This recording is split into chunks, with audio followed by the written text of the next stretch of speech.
बिस्मिल्लाहिर्रहमानिर्रहीम। अस्सलाम वालेकुम साथियों। अॼु असां हिकु दफ़ो ॿीहर अबुलवा जे ही कड़ ते बीठा आहियूं। हीअ असां सां शहज़ादो बारी जो वालिद साहब ऐं उन्हनि नियाणियुनि जो ॾाॾो जेके 4 नाबीन यतीम नियाणियूं आहिनि, अॼु उन्हनि जे लाइ असां सोलर बैटरी पखा ऐं कपिड़ा खणी पहुता आहियूं। हीअ असां वटि AGS जी बैटरी वरिती आहे उन्हनि जे लाइ 100 पावर वारी ही बैटरी आहे। ऐं हीअ जेको आहे पाक एशिया फैन जो जेको आहे पखो आहे। असां सां गॾु साईं अब्दुल मालिक साहब बि आहे ऐं कामरेड जेको आफ़ताब जो बि आहे असां सां। ऐं हीअ अवां जे साम्हूं असांजे चिमची वारो अची वियो आहे जंहिंमें 2 सोलर प्लेटूं आहिनि ऐं हीअ जेको आहे सो डंडे पखो आहे। ऐं हीअ आऊं तव्हांखे हिननि जो साम्हूं हिननि जो मिस्किन मारूड़नि जो जेको आहे घरु आहे। ऐं हीअ मनाज़िर आऊं तव्हांखे ॾेखारियां थो त हीअ हिननि जे घर जा मनाज़िर आहिनि साईं। हीअ हाणे असां हलूं था जेको आहे पंहिंजो हिननि सां गॾिजी करे हिननि जे घर। पहिरियों हीअ लहरायूं सोलर प्लेटूं ऐं हीअ जेको आहे पखो। ऐं तव्हांखे इंतिहाई जेके ही नाबीन मिसकीन यतीम नियाणियूं आहिनि, जेके 4 भेनरूं जिन जो वॾो दर्द आहे, वॾो सूरु आहे, हिकिड़ो भाउ, 5 ई नाबीन आहिनि। पाण ॿ अवल आया हुआसीं, उन्हनि चयो त अंकल असांखे बैटरी बि खपे, असांखे सोलर प्लेटूं बि खपनि, असांखे पखो बि खपे। सो पाण हिकिड़ो उन्हनि जी फरमाइश ते ही छित वारो पखो ऐं ॿियो हीउ जेको आहे लठ वारो पखो ऐं हीअ 100 वारी AGS जी बैटरी वरिती आहे। ऐं हीअ जेको आहे होंडा जो पंहिंजो प्लेटूं आहिनि।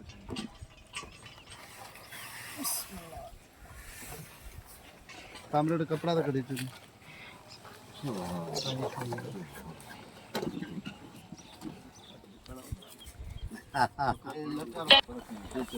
जी दोस्तों, अल्हम्दुलिल्लाह असां हिन वक़्तु पंहिंजी पूरी टीम सां गॾु हलूं था मारूड़नि जे जेको आहे घर ॾे। सो हीअ मूंखे AGS जी बैटरी आहे, साईं अब्दुल मालिक साहब खे पखो आहे ऐं कामरेड आफ़ताब साहब खे पखो आहे। असांजो चिंकी ड्राइवर 2 सोलर प्लेटूं खयूं थो हले। ऐं असां सां असांजो प्यारो दोस्त वसीम भुट्टो बि गॾु आहे जेको रिकॉर्डिंग करे पियो। ऐं हिन वक़्तु असां तव्हांखे हीअ नाबीननि जे घर जा जेके आहिनि उहे मनाज़िर जेके आहिनि उहे ॾेखारियूं था। हीअ तव्हांजी ज़कात ख़ैरात सदक़ात जा मुस्तहिक़ आहिनि। दोस्तों हीअ हिननि जे घर जा मनाज़िर आहिनि जेके आउं तव्हांखे ॾेखारे रहियो आहियां। ऐं हीअ साम्हूं तव्हां ॾिसी सघो था 4 नियाणियूं, 4 ई नाबीन नियाणियूं ऐं 5 हिननि जो भाउ। अस्सलाम वालेकुम। वालेकुम अस्सलाम। हाफ़िज़ साईं, ख़ुशि आहियो? तबियत ठीकु आहे? अस्सलाम वालेकुम। पुटरा ख़ुशि आहियो? हे तव्हांजी फरमाइश ते अमी हे वठी आया आहियूं सामान। हीअ बैटरी ऐं हीअ जेको आहे पंहिंजो छत पखो, हीअ डंडे पखो, हीअ 2 सोलर प्लेटूं आहिनि 220 पावर जो अदा ही खोल त। ऐं हीअ तव्हांजे लाइ कपिड़ा बि आंदा आहिनि। हाफ़िज़ साहब हिनखे रखो। तव्हांखे 2 ॾींहं अवल कपिड़ा बि ॾिना हुआसीं। अॼु ही बाबा बोस्की जो वॻो हाफ़िज़ तुंहिंजे लाइ। हे वठो बिस्मिल्लाहिर्रहमानिर्रहीम। ऐं साईं हे न्याणी जो वॻो ॾे। बिस्मिल्लाह पुट, हे तव्हांजे लाइ वॻो आहे। बिस्मिल्लाह। ये नंढड़ी के दी बस मथे बाबा हे वठो। साईं ये बाबा सीने जे नज़र रही तुंहिंजे लाइ वॻो। हे वठो वॻो पुट। या नमस्ते। अच्छा हीअ वठो। हां बिस्मिल्लाह।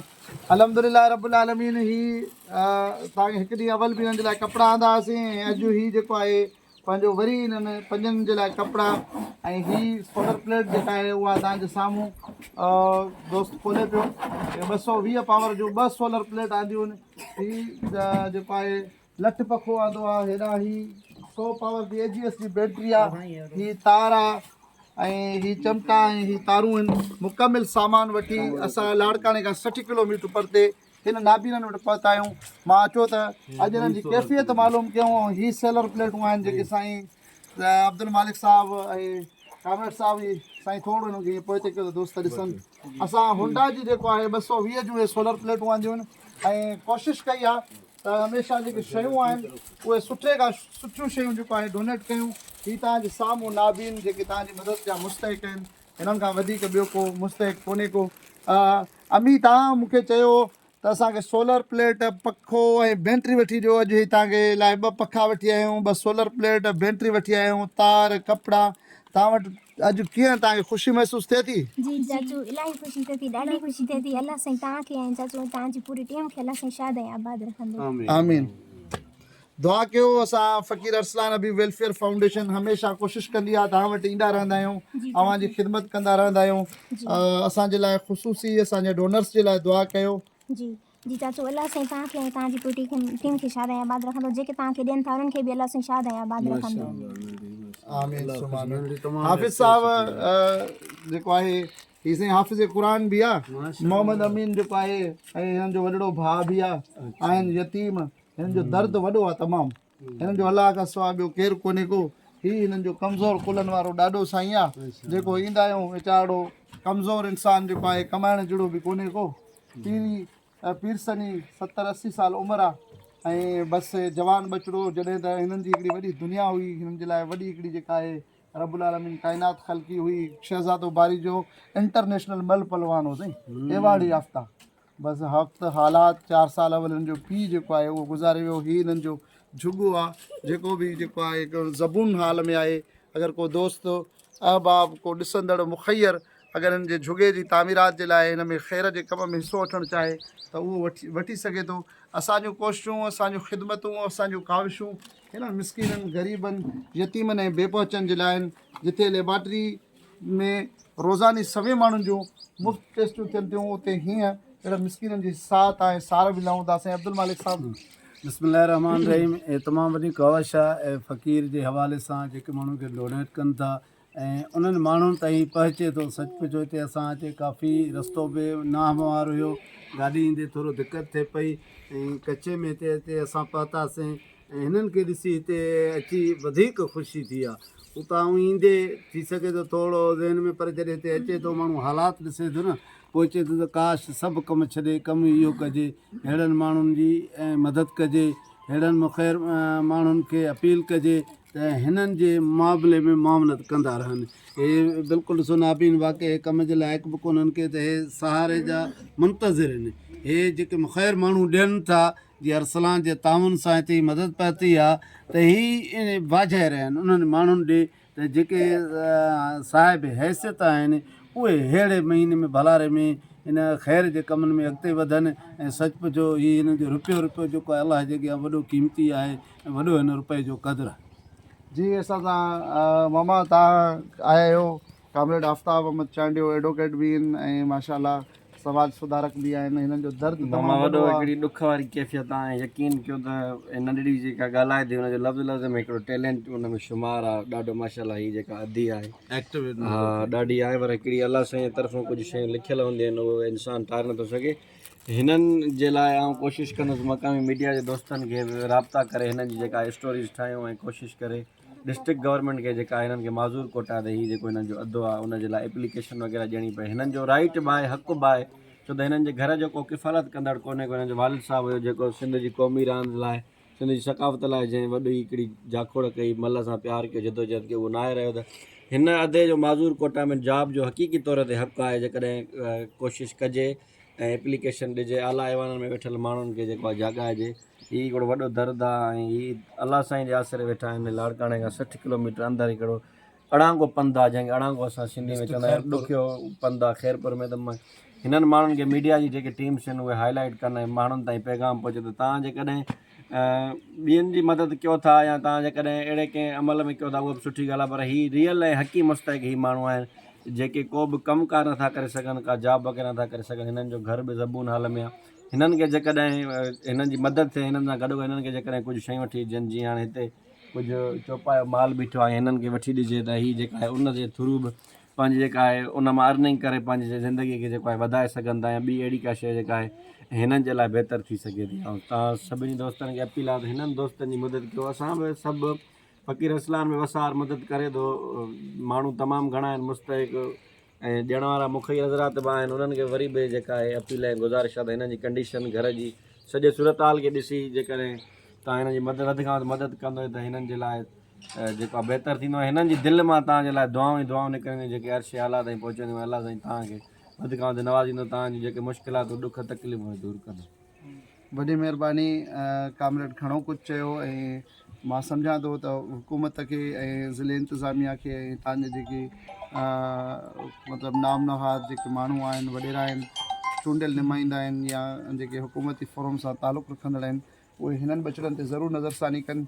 मां वरी हिकु दफ़ो हिन न्याणी सां मुखातिबु थींदुमि, पुट हीअ त हाणे हिकिड़ो नंढिड़ो नज़रानो आहे, हिकिड़ी नंढड़ी कोशिशि ऐं काविश आहे, तव्हां छा चवणु चाहींदो, तव्हांखे प्रॉपरली जेके तव्हांखे ॾिसी रहिया आहिनि कहिड़ी अपील कंदो पुट? चाचू असां हाणे इहा अपील कंदासीं, असांखे इहा जॻह पंहिंजी न आहे, असां हिन जॻह में रही नथा सघूं, असां हिते तमामु तकलीफ़ में आहियूं। अच्छा, पोइ हाणे तव्हांखे किथे जॻह खपे पुट? जी चाचू, लाड़काणे शहर में खपे? जी। अच्छा, हीअ माना हिते ॿाहिरि तव्हांखे तकलीफ़ थी थिए? जी हा, हिते ॿाहिराड़ी आहे न चाचू, असां तमामु में हिते तकलीफ़ में आहियूं। हिते कहिड़े क़िस्म जी तकलीफ़ आहे पुट? हिते तकलीफ़ आहे चाचू, न को डॉक्टर वेझे आहे, न को दुकानु वेझो आहे, भाॼी घुराइण जी बि चाचू सहूलियत न आहे हिते, का शइ जी बि सहूलियत न आहे। अच्छा, जी। अमी तूं अकेलो ई घर आहे? अमी तूं छा चवंदी आहे? अकेलो ई आहे। असां चवंदासीं त असांखे जॻह मिले। लाड़काणे शहर में असांजी तमामु हिते ॾुखियाई आहे, ॾुखियाई जो वक़्तु थो गुज़रे, न हिते दुकान आहे, न हिते को शहर आहे, डॉक्टर बि वेझो न आहिनि। वॾी तकलीफ़, वॾो दर्द। मां मुखैर दोस्तनि खे चवां थो, जेकर को दोस्त 1000 फुट हिन मिसकिननि खे ॾियणु चाहे ऐं को हिननि जे लाइ अरेंजमेंट करे त बाक़ी जेको आहे फ़क़ीर अरसलान हबीब वेलफेयर फाउंडेशन कोशिशि करे हिननि खे घर ठाराए ॾींदी, छो त हीअ हिते वाक़ई बि अकेलो घरु आहे, हिननि जो इर्द गिर्द न का बाज़ार आहे, न का सहूलियत आहे। यकीनी तौर ते वॾी तकलीफ़ जी सूरत हाल में हीअ नाबीन नियाणियूं, हीअ हिननि जो नाबीन भाउ हिते जेको आहे गुज़ारो कनि था। असां पंहिंजे तौर ते पंहिंजे ॾिसंदड़ दोस्तनि, अलाह तबारक व ताला उन्हनि जे हथनि में बरकतूं अञा मज़ीद अता फ़रमाए, उन हथनि खे अलाह हमेशह सलामत रखे, जेके मिसकिननि जो दर्द सम्झी जेको आहे उन्हनि जी मदद कनि था। हीअ नंढिड़ो नज़रानो आहे, उन ॾींहुं बि आया हुआसीं, हिननि जे लाइ राशन, कपिड़ा, 45,000 कैश ॾिनासीं। अॼु बि हीअ नंढड़ी कोशिशि ऐं काविश जेका आहे उहा तक़रीबन ई 50-60 हज़ार रुपए जो सामान खणी हिन वटि पहुता आहियूं, पर हीअ वक़्ती ऐं नाकाफ़ी इमदाद आहे। मां दोस्तनि खे गुज़ारिश कयां थो त हिननि जी वधि खां वधि जेका थी सघे उहा मदद कयो ऐं हीअ तव्हांजी मदद जा हक़ीक़ी मुस्तहिक़। हाफ़िज़ साहब छा चवणु चाहींदो, तव्हां कहिड़ियूं कहिड़ियूं मुश्किलातूं तव्हांखे दरपेश आहिनि? जी चाचू, मां नया शुक्रगुज़ार आहियां उन्हनि दोस्तनि जो बि ऐं तव्हांजो बि जो अॻे दफ़े बि आया हो, पर हर साल ईंदा हो, असां सां तावन माशाल्लाह कंदा हो, दोस्त बि तावन कनि था। ऐं हिन साल बि जेका सो पहिरियां बि आया हो, सामान वग़ैरह बि ॾेई विया हो, कुझु 45,000 पैसा ॾेई विया हो कैश, ऐं कपिड़ा वग़ैरह बि ॾेई आया हो। अॼु बि जेका सो असांजो दर्दमंद अपील ई जेका सो अर्ज़ु ॿुधी करे ऐं जेका सो आया हो, अलाह साईं अव्हांखे शाद ऐं आबाद रखंदो ऐं अलाह साईं अव्हांजी पूरी टीम खे शाद ऐं आबाद रखंदो। दोस्तनि खे मां इहो ई अर्ज़ु रखंदुसि त असां तव्हां ॾिसी रहिया आहियो, मुंहिंजो इहे 4 भेनरूं नाबीन आहिनि। मुंहिंजो वालिद साहिबु 5 साल पहिरियां वफ़ात करे, असांजो को बि कमाइण वारो न आहे ऐं हिते असांखे कंहिं शइ जी बि सहूलियत न आहे, दुकान वग़ैरह बि कोन आहे, डॉक्टर वग़ैरह परे आहिनि ऐं को अहिड़ो स्कूल बि जो न आहे। जो असांजो हिकिड़ो भाउ आहे, उहो जेकर पढ़ी असां को असांजो मुस्तक़बिल हुनजो बि ठहे, या उन हिसाब सां मां दोस्तनि खे इहो अर्ज़ु कंदुसि त किथे असांखे शहर में को प्लाट वग़ैरह जीअं वठी ॾींदा त अलाह साईं हुनखे शाद ऐं आबाद रखंदो ऐं अलाह साईं सभिनि जा ॾुख दर्द मर्ज़ दूरि फ़रमाईंदो। अलाह आमीन सुम आमीन। वाक़ई बि जेकर को दोस्त अहबाब अॻिते अचे ऐं जेकर हिननि जे लाइ को 1000 प्लाट जी अरेंजमेंट करे ॾिए त बाक़ी अॾावत इंशा अल्लाह ताला ऐं फ़क़ीर अरसलान हबीब ऐं असांजी पूरी टीम कोशिशि करे इंशा अल्लाह ताला हिननि खे घर ठहिराए ॾींदासीं। हीअ दर्द तकलीफ़ यकीनी तौर ते तव्हां हिननि जो न सम्झो, बल्कि हिनखे अंदरि पंहिंजे में झाती पाए तव्हां हिनखे पंहिंजो दर्द महसूसु कयो। हिननि मिसकिननि जी वाह रखियो, हिननि यतीम नियाणियुनि जी वाह रखियो। रसूल अल्लाह सल्लल्लाहु अलैहि वसल्लम फरमायो, जेको शफ़क़त मञा यतीम जे सिर ते हथु रखंदो, जेतिरा उनजे हथ में जे हेठां वार ईंदा, अलाह साईं उनजा एतिरा गुनाह माफ़ फरमाईंदो। ऐं रसूल अल्लाह सल्लल्लाहु अलैहि वसल्लम जे कौल जे मुताबिक़ आउं गुनाहगार बि हिननि जिते हथो जेको आहे रखां थो। शल अलाह पाक मूं गुनाहगार जी हीअ सफ़र ऐं असां सां गॾु आयल मुंहिंजे हिन सभिनी दोस्तनि जो जेको आहे हीअ सफ़र पंहिंजी बारगाह में क़बूल फरमाए। जिन दोस्तनि ताउन कयो आहे, अलाह तबारक व ताला उन्हनि जो हीअ ताउन ऐं ख़ैर पंहिंजी बारगाह में क़बूल फरमाए। ऐं पंहिंजे दोस्त मां हिकिड़ी शेयर कंदुमि, जेको तव्हां प्लाट जी ॻाल्हि कई, बावर सलान अलाह ताला ईअं ई शयुनि खे तकमील ते पहुचाए थो। हिन प्लाट जी ॻाल्हि कई आहे, इनशाला जॻह जो ज़िमो मां पंहिंजे खणा थो, इनशाला मां कराए ॾींदोमान। को प्लाट जो बंदोबस्तु करे दोस्त त लाड़काणे जॻह जो इंतज़ाम इनशाला असां कंदासीं। जज़ाकल्ला ख़ैर, जज़ाकल्ला ख़ैर। इंशा अल्लाह ताला, इंशा अल्लाह दोस्तो वधि में तावन कयो त हिननि खे प्लाट वठी ॾियूं, फुड़ी तलाह थी वेंदो ऐं हिननि मासूमनि जी ज़िंदगी सवरजी वेंदी। अलाह तव्हांजे रिस्क में, रोज़ी में, बचनि में, सिहत में खोड़ सारियूं बरकतूं अता फ़रमाईंदो। अॼु 19 जेको आहे रमज़ान मुबारक आहे ऐं सुबुह जो 20 रमज़ान जुमे जे ॾाढे सहरी जो जेको आहे हिकिड़ो इतमामु थींदो ऐं हिते असां हिन मज़लूमनि सां, मिसकिननि सां, सही मज़लूम आहिनि, ही यतीम आहिनि, मज़लूम आहिनि, बेसहारा आहिनि, उन्हनि सां गॾु मौजूदु आहियूं। हिननि जो सहारा बणिजण जे लाइ मां तमामु दोस्तनि खे गुज़ारिश कंदुमि त उहे साथ ॾियो ऐं असां सां स्पेशली थैंक्स भाउ वसीम गॾु आहे। वसीम कीअं तूं महसूसु करे रिकॉर्डिंग कई थी हिते अची, छा? असल दर हक़ीक़त इहा आहे त लफ़्ज़ आहिनि जेके बयानु कजनि, छो जो हक़दार ई आहिनि। पूरे समाज में ॾिठो वञे त असां खोड़ सारे रिपोर्ट कयूं आहिनि स्टोरीज़, पर हीअ ॾिसी पाण मूंखे रिकॉर्डिंग कोन पई करणु अचे, छो जो हिन जो दर्द अहिड़ो हुयो। हिन अदी जो हिन जेका बयानु कई आहे त इहे बयानु हिकु त अलाह जी बारगाह में इहे लफ़्ज़नि जा क़बूल थींदा, जेके तूं सपोर्ट कनि था अलाह कंदो त अञा उन्हनि जे में बरकत ईंदी। ऐं हिननि जो जेके दिली तमन्ना आहिनि त उहे बि अलाह कंदो पूरी तरह। असांजी दुआऊं आहिनि, हीअ अॼु भलारी राति आहे ऐं भलारो ॾींहुं आहे। इंशाअल्लाह साईं बि साईं अब्दुल मालिक बि सुठो ऐलान कयो आहे, अलाह कंदो को न को अलाह जो बानो हिन लाइ को प्लाट जो बंदोबस्तु कंदो। अलाह अमीन सुमा अमीन। वसीम माना पहिरियों त हिकिड़ो फस्ट टाइम तव्हां आया आहियो मूंसां, मां त हिन वटि ईंदो रहंदो आहियां, ईअं न हाफ़िज़?